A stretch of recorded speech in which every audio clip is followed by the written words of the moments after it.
Welcome to Rooted and Rising Healing. I'm your host, Hallie Roderick, and this space is for women rebuilding after betrayal. Here we make sense of what happened, find truth again, and reconnect with who you really are beyond the pain. Whether you're staying, leaving, or still in the middle, your story matters. Together, we'll explore truth, clarity, and the quiet courage it takes to rise from the wreckage of what was into the wholeness of who you're becoming. You're safe to be here. In the messy middle, in the rebuilding, and in the rising. Let's begin.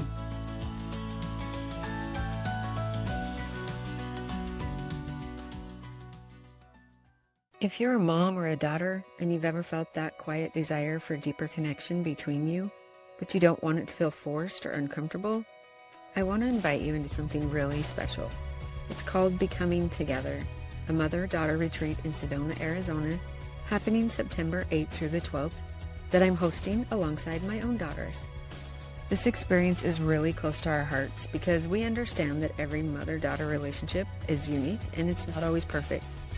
And this isn't about fixing anything. It's about creating a space to soften, to breathe, and to connect in your own way. Over a few beautiful days in Sedona, we'll guide you through experiences like breathwork, sound baths, mindful movement, even a vortex hike, and of course, nourishing meals. Each of us bringing our own gifts to support you, while also honoring your individual journey. There's no pressure to open up before you're ready, no expectation to be anything other than yourself, just a safe, supportive space to reconnect with yourself, with each other, and with something greater. If you feel even the smallest pull, you can find more information in the show notes, because you don't have to have a perfect relationship to begin becoming together. Welcome to the show today. Thank you so much for joining me. Today, you may or may not be aware of this, but I'm attempting to bring some awareness that on August 4th is Intimate Partner Betrayal Awareness Day. This is a day that's set aside to basically say out loud what so many of you listening today have been carrying in silence, that what happened was real and that it matters and that it deserves to be named.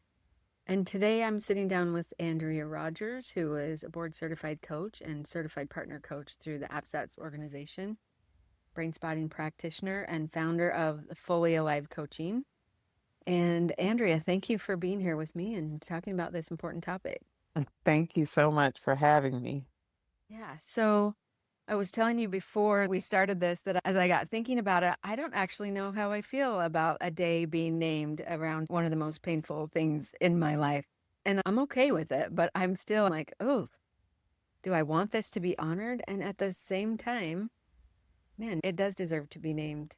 And so tell hmm me how this all came about and what led you to establish August 4th as Intimate Partner Betrayal Awareness Day. Yeah, and I appreciate that honesty. That was actually a question that came up quite a bit last year when we launched the day. So, after the discovery of my own betrayal, about a month into recovery, I was like, this is the most awful thing that I'd ever experienced in my entire life. And I think some awareness day came up in that month. Mm. And I was like, why don't we have an awareness day for this? Like, where's my purple heart? Where's my yellow ribbon? Where's my, anything to acknowledge that this awful thing has happened to me and I'm still here. Mm. I'm still here. And that I am making a choice to still live my life, to not be defined by this, to bring awareness to how awful this is. And people are like, there's no day. So 14 years ago was my discovery. And 14 years ago, I was like, I'm going to start a day for this.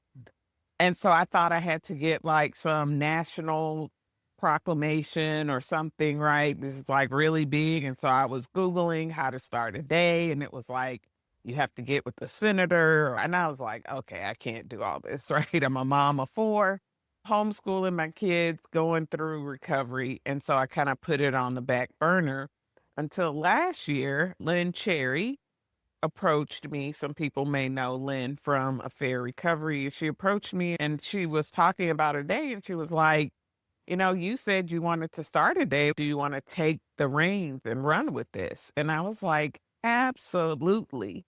And after I said yes, it was just all these ideas start flooding my mind of why this is important and why I want to do it and what's going to be the goal behind it and what's the message I want people to take away from it. So it's not a celebration. I want to be clear about that. It can be if somebody wants it to be.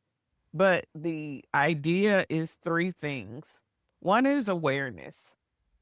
There's so much miseducation about betrayal, and people don't have a full awareness of what it is, nor what to do with people, right? They don't see it as grief. They don't see it as loss. They don't see it as trauma. Those are all the things that we're still trying to bring awareness to, and to the reason why it is one of the most traumatic things that you can experience, because in an intimate partner relationship is where you are the most vulnerable. It is the place where all of your guards are down. And so when the person that you're with and feel safe with betrays you in that way, it doesn't just disrupt your relationship, it disrupts your entire world. And people need to see and understand that. I mean, long term, I would love for people to be able to take leave. They have bereavement leave, but you can't say, I just found out my partner betrayed me and take bereavement leave. Right. That's only for a physical death. And so things like that I want people to understand. And, how many people suffer with PTSD symptoms and just all of the things that happen as a result. So bringing awareness in that sense and then advocating for those things that we do recognize that this is severe, that it is traumatic, that people need resources, they need support, that just like right now, they're passing all these laws around coercive control and how that's coming to the forefront. Just what are the ways that we can advocate for protection for betrayed partners? And then the other is agency. Like, why do we have so much shame around this? Why is the betrayed partner pushed into the shadows and living in isolation and secrecy while they're experiencing the most awful thing that they've ever endured? We know that when we are experiencing trauma, it is that community and that connection that is the most healing.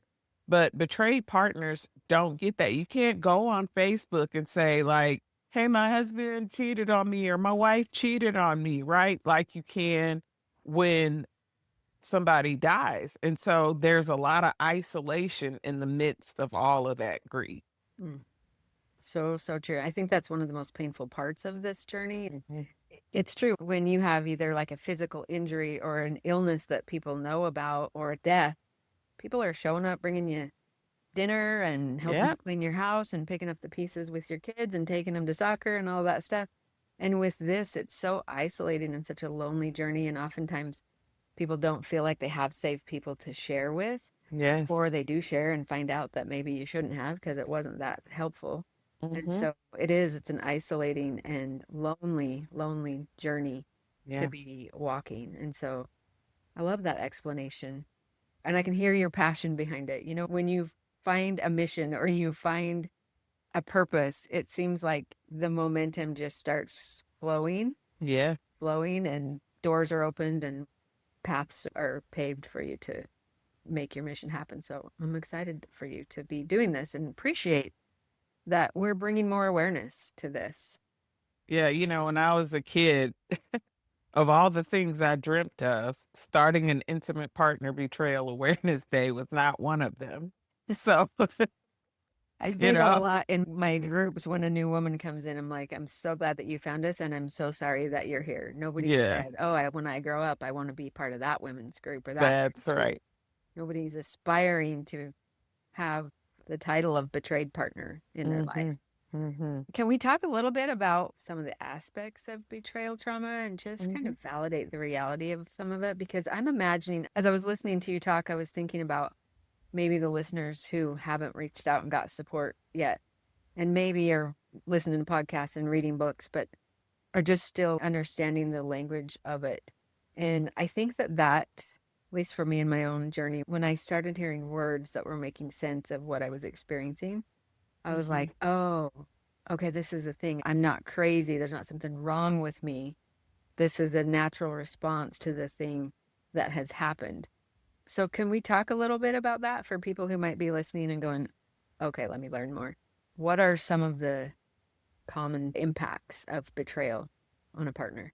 Yeah, I love that question because it is important to have language. Brene Brown talks about language as the portal to meaning making. It's similar to like if you have all these symptoms and you're like, I don't know what this is. And then you go to the doctor and they're like, oh, that is perimenopause or that is cancer. That is no, you're not happy to have any of those, but you are so grateful to have language to make sense of what you're already experiencing.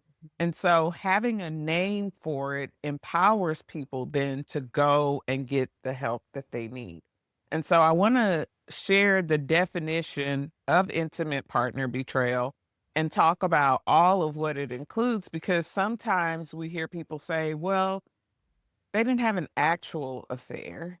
They didn't, actually do this thing, and there's a tendency to minimize betrayal if it's financial or it's emotional, and it's like abuse. Abuse is abuse, Yeah. right? There is no form of abuse that's not painful, and the same is true with betrayal. There is no form of betrayal that's not painful. So the way I'm defining it is a breach of trust in a committed relationship that violates the safety of the relationship. So that's the simplest form, right?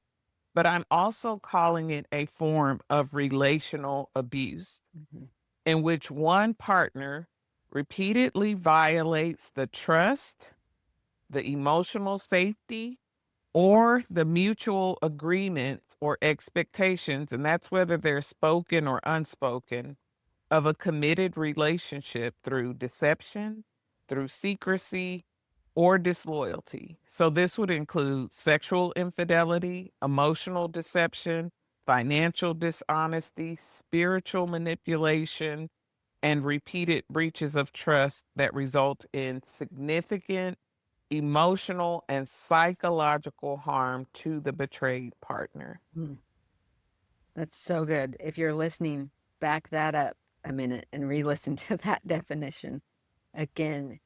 It's interesting. We were just having this topic in one of my support groups that I run recently about how sometimes, if there isn't like a sexual breach of trust, maybe they feel like their experience isn't painful enough to be included in this. Mhm, And I mhm. love how you just enveloped it all and how there are maybe aspects of several of those or all of those in some people's experience.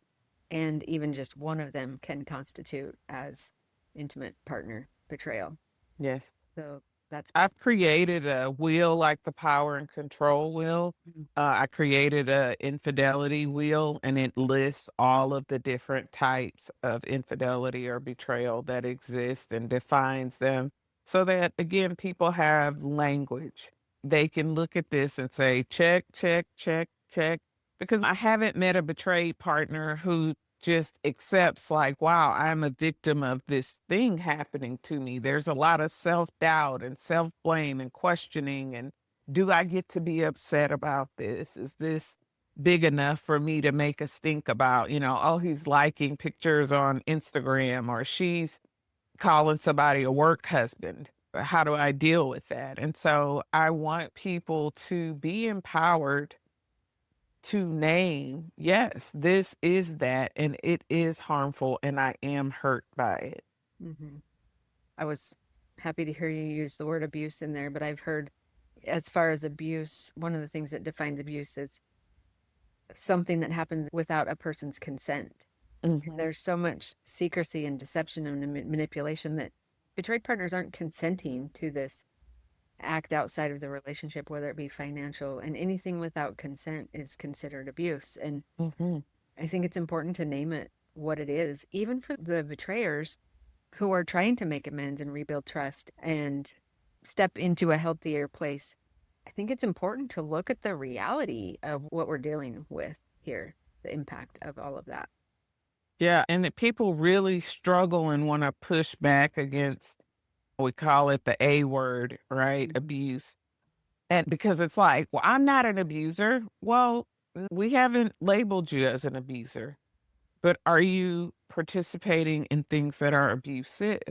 Right. Is this abusive? Yes, it is. Now, some betrayers are abusers, Mhm. right? Some betrayers do cross that line. But like you said, it is important to say, yes, I have operated in this capacity. I have acted as if I was abusive in this way.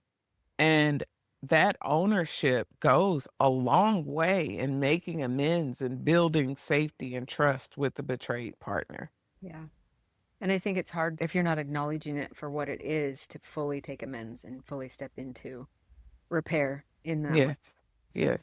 yeah, as hard as that might be to hear that in Hmm. that language, it's such a powerful step to take a step back and go, oh, okay, Hmm. I can see how that was an abusive pattern or that was, an abusive behavior. And I don't want to be known as an abuser. I'm going to do everything I can to step out of that and into Hmm. healthy. I think it's important. It's really essential if the relationship's going to repair. Absolutely. You kind of referred to something a minute ago too that I want to come back to, and that piece of shame that a lot of betrayed partners feel around this. Why do you think it is that so many betrayed partners blame themselves or feel that shame associated with this when they're not the one that was doing the behaviors? Well, many times that's the narrative, right? And I grew up with that. So one of the hashtags for the day is change the narrative. Like we're going to change the narrative about betrayal. I grew up with the, if you don't keep your man happy, somebody else will.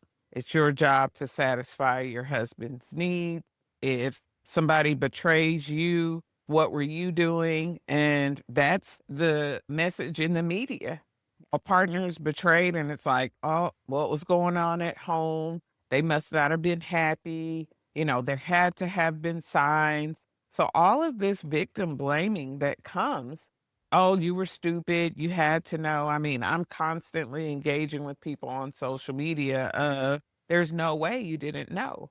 Well, I always tell people, I'm glad that you're smarter than I am. Mm. But the truth is, if you haven't experienced it, it is hard to make sense of living with someone and them being so deceptive that you don't have a clue. Yeah. But it happens all of the time. Mhm. And so for the betrayed partner, you already know that that's the narrative floating out there. Mhm. And when you're already vulnerable and wounded, to be able to have a conversation with someone and not know if they're judging you or looking at you saying it's your fault, putting the blame or the burden on you. And then, of course, the carried shame, right? Like, oh, this seems to reflect on me, which it doesn't. Abuse, adultery, and addiction are not marriage problems. Mm. That's so good. You know what else I think about with that is that you were referring to like in society and cultural message, but unfortunately and sadly, sometimes that's the message they get in a professional setting as well. Oh, yes. When you find yourself in this crisis place and in pain and you go get professional support and you have a professional sitting across the table from you going, okay, and what is your part in this? Which is the old way of Yes. the codependent model of Yes. professional support. And unfortunately, there are still many professionals that haven't got the updated training that betrayal is framed as a traumatic event, which it is. You and I both believe that and have lived Hmm. that. And so sometimes you're getting it in a professional setting, which is like salt in the wound because then sometimes the betrayer can weaponize that. Hmm. And, we call that institutional trauma, secondary Yes. trauma on top of that. Yes. It's such a Yeah. big, And spiritual, don't forget, oh, yeah. the spiritual component Mm. of that. And I checked all those boxes. I didn't know to seek out someone that was APSATS trained. I didn't know to go to target sex addiction therapy. I just thought I need help. I'm in a lot of pain. And the first group of counselors that we worked with were just so harmful to me in a lot of ways of like, I think it had been 3 months and I had a marriage counselor already telling me that I needed to be having sex, that if I didn't re-engage in sex, the relationship wasn't going to be rebuilt. I got told I didn't need a disclosure, that I was trying to bulldoze through the process by asking for a disclosure. I got called abusive for saying this person is so emotionally immature, right? That I don't even know how to engage with them in an adult way. And so I got called abusive for that. And I had to leave a few churches because they just didn't know what to do with me, because I was like, I am not going to be forced into this scenario, which I had been 2 years into my marriage. I discovered what I thought was just an emotional affair, right? And that was the message I got. Have more sex, travel with your husband, be available. I had been in grad school, and so that was his excuse, was that, I was more concerned with my books. I needed to make my marriage a priority. And so 10 years later, when I'm hearing this, or 12 years, I was like, oh no, no, I already know how that script plays out. I'm not listening to that one again. This is not my fault. I did not do anything wrong. I will not take responsibility for it. And anyone who tries to imply that is not a safe space for me. Yeah. Yeah. I mean, my blood was boiling just hearing you talk about some of the experiences that you've had, and also love your conviction to not just advocate for yourself, but now in this professional space to advocate for other betrayed partners. And 12 years ago, APSATS was just barely coming on the scene of Mm-hmm. things, where we have a similar timeline. And APSATS was just barely coming on the scene. And so we Yep. were just, this is like, in the long-term scheme of things, this trauma model is new. And so Yeah. there's still many professionals that don't know about it. So can you Mm-hmm. talk to us a little bit about that, like the multidimensional partner trauma model that APSATS follows? I don't know that I've ever actually even talked about that in detail on my show. And I think I talk about APSATS a lot, but Mm-hmm.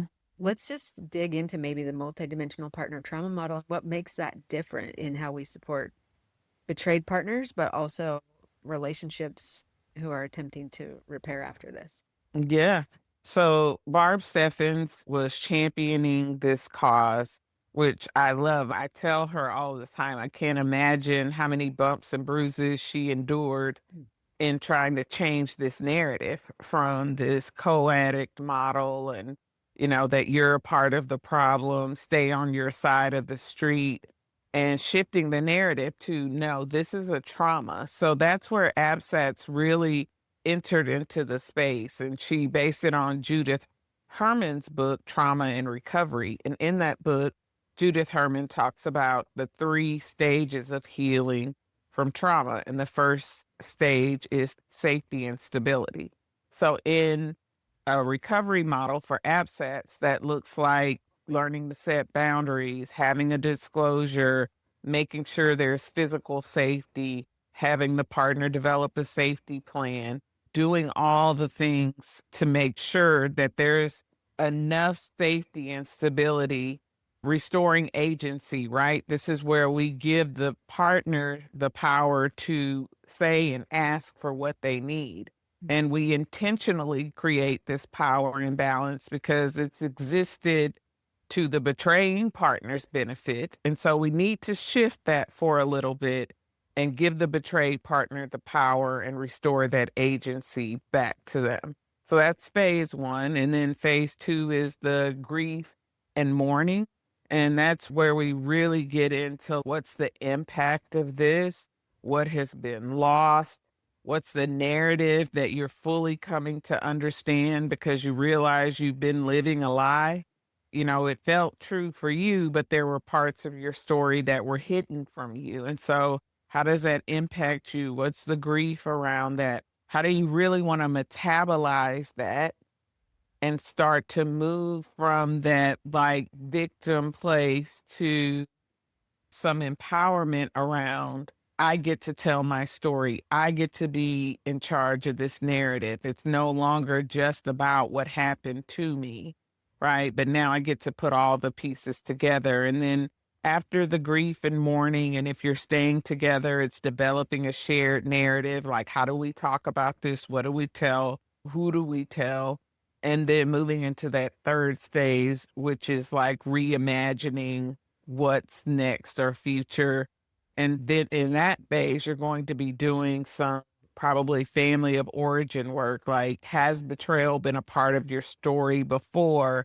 Is there anything from your family of origin that contributed to the dynamics that exist in the relationship? Because when you're in a relationship with somebody, particularly if they have an addiction, they're taking up a lot of space in the relationship, and it's a slow drain. But one day you wake up and you're like, I'm so small and this person is so big. And so what we want to do, especially in that third stage, is help you grow into yourself. And that's that post-traumatic growth. And where do you want to take things? How do you want to use this in your life? Yeah. I think that when I hear you talking about that, I wish there was just like a 10-step process that took 6 months and then we would be Mm-hmm. into phase 3. And Mm-hmm. unfortunately, there isn't a 10-step process because everybody's experience is different and their previous life experience is different. So it's so nice to have a framework. And Mm-hmm. I also love that in the phase 1 is that foundation of truth and honesty and safety, which is essential because some people really want to skip past all of that and go, "Well, okay, I'll stop. This will never happen Mm-hmm. again. And let's just move on like this never happened." Mm-hmm. And that's not really how healing works. And it's not how relational safety is built. And that foundation of truth and honesty and safety in the relationship is so critical. Mm-hmm. And I say critical for sure for relationships, but if you're not going to stay in a relationship, finding that for yourself Mm-hmm. is critical as well. So I love that we have this multidimensional partner trauma model to give us a framework and a roadmap of sorts to follow and can kind of help us go, okay, we got a path to go towards, even though Mm-hmm. it's not as fast as we wish it was. But Absolutely. yeah, everybody I talk to is like, well, how long are we talking here? Like, can we be healed from this in 6 months? And I'm like, I wish. And I don't say that to discourage people, but I like to be real as well that actually you're kind of in this for the long haul because now it's part of the fabric of the relationship. Absolutely. And even I think of like, it's easy for us to understand from, let's say, a war veteran that was serving in a war that has PTSD. And if years later, after they've done some healing work, they get triggered by something, Mm-hmm. everybody goes, oh, that makes sense because they were a vet. They have a right to have triggers. Well, guess what? This type of PTSD is very similar Yes. in that time doesn't heal I mean, Mm-hmm. I'm not saying it doesn't help, it does. But you could be going along and having a good day, and 12 years later, you could see or hear or think something that activates the original trauma again. And then we have to move through it again. So we're kind of in it for the long haul. And it doesn't mean it's a bad thing, it Mm-hmm. just means we're learning and growing about ourselves all along the way for a long time. Yeah, I mean, it is a scar that is there forever, right? And the scar hopefully is a sign of healing. It's not still infected like it is in the beginning. It's not as painful as it is in the beginning. But it's a scar that something happened, something hurt you, and it matters, right? And I think that in our society, we do such an awful job of navigating grief in any sense. Yeah. And so it's like we want to move on from it. And it's not our job to move on from it, it's our job to learn to move with it. Mm-hmm. So if you lose a parent or you lose a child or something significant in your life shifts, I mean, look, we still honor 9/11. Why? Because so many things and so many people were impacted by that. And we are forever touched by it. And the same is true for betrayal, which is again why I was like, we need a day for this. because there's so much misunderstanding and misinformation around it. And people go, yeah, how fast? It's like, I've never in, 12 years of doing this work, I've never met anybody who healed faster than they wanted to. Yeah. Nope. I've never met anybody either. And also just to kind of add to that is I've never met anybody that wants to stay stuck in it either. Yeah. Like Yeah. every betrayed partner that ever comes to me is like, how can I get out of it? Tell me what I'll do anything to get out of Yes. this pain. And Yes. so for the betrayers that are listening, like your betrayed spouse doesn't want to stay here. They want to do anything they can to move through this and, get to that post-traumatic growth phase. And if you're in relationship, you can support that or you can slow it down too. So that's a whole nother episode. Okay, so I want to just maybe talk for just a minute about that post-traumatic growth, because if somebody's listening to this and they're early and they might feel like there's no hope and I'm going to feel this much pain all the time forever and this is just my lot in life now. Can you speak a little bit to what post-traumatic growth has been like for you and what, like, let's speak a little hope into some of our audience who might be in the thick of it. Yeah, this is where I live because, I have had so much trauma in my life. And when I discovered betrayal, nothing knocked my feet out from under me like this. There were days where I didn't know if I was going to make it. Like I couldn't breathe. It felt like somebody took my skin off and I was just exposed. So like the wind hurt, the sun hurt, everything hurt. But I had 4 little people looking at me, needing me.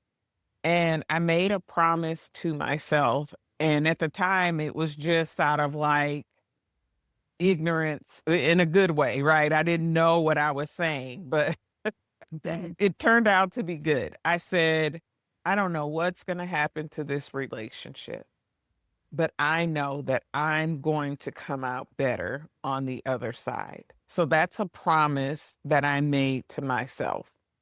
And so what that looked like was, what do I need to be better? Well, I've got to find a counselor. I need to be in a group. I've got to educate myself.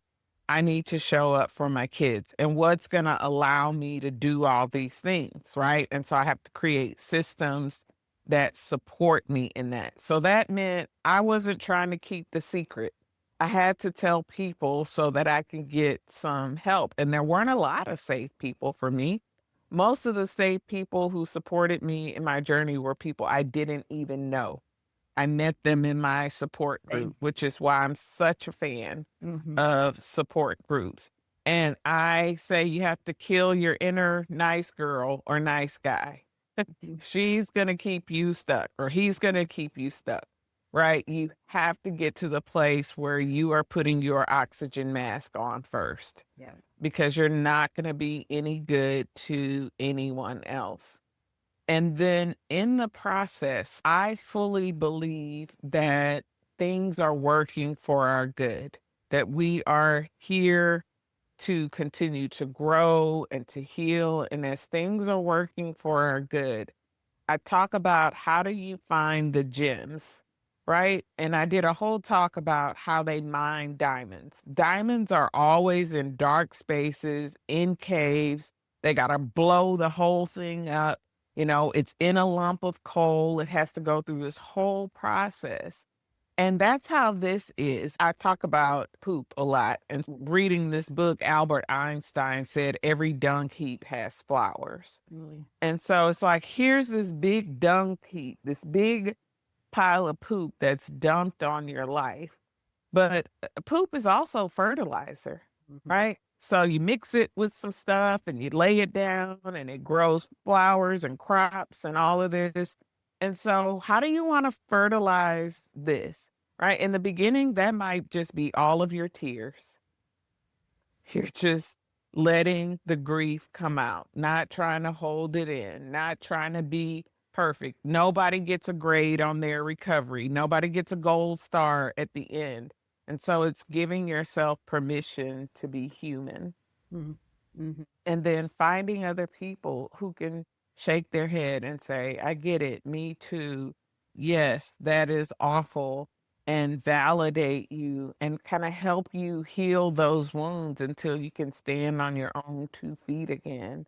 And then giving yourself permission. It's like if the whole thing's blown up, okay, what do I want to rebuild? What does it look like for me to take all of this rubble and build something new? I'm not trying to go back to what was because I can't do that. You look at the 9/11 memorial and ground zero and how the trade towers are gone. The World Trade Center is gone. But what did they build? They built a new monument in its place. Mm-hmm. And so that's how recovery is. And I didn't mention this before, but I wrote a book and it's called An Ember of Light because I call betrayed partners embers. And embers have a lot of spiritual significance. They are what's left after the fire's burned, but embers can be fanned into a flame. And so that's what this book is about. It's a picture book, so you don't need a lot of brain power to read it, but it is a visual reminder that you're on a journey and that there is hope and light, and those embers inside of you don't burn out, but you do have to fan them to turn them into a flame. I'm a visual person, so I can't wait to see that book. I'll make sure we put a link to that in the show notes so the audience can see Yeah, it. I was fortunate enough to get an award-winning illustrator to take this project on. He doesn't even do individual projects, Wow. but I told him what I was doing in the story, and he was like, I want to support that. So Oh, he did it as a favor for me, and it came out beautifully. And I hope every betrayed partner gets it, and it reminds them Mhm. that there's a flame in there. Those embers are, symbolic meaning of yes. things that we can see in everyday life too, that it's kind of that whole everything is working for our good. Every time I see something that is symbolic of healing and growth, and my Mhm. thing is the lotus flower, which grows out of the mud and Yes. for the light. And so I also have a thing for dragonflies, and I love those symbolic things. So, I can't wait to see that book. So I'll make Mhm. sure that there's a link in the show notes for that. Yeah.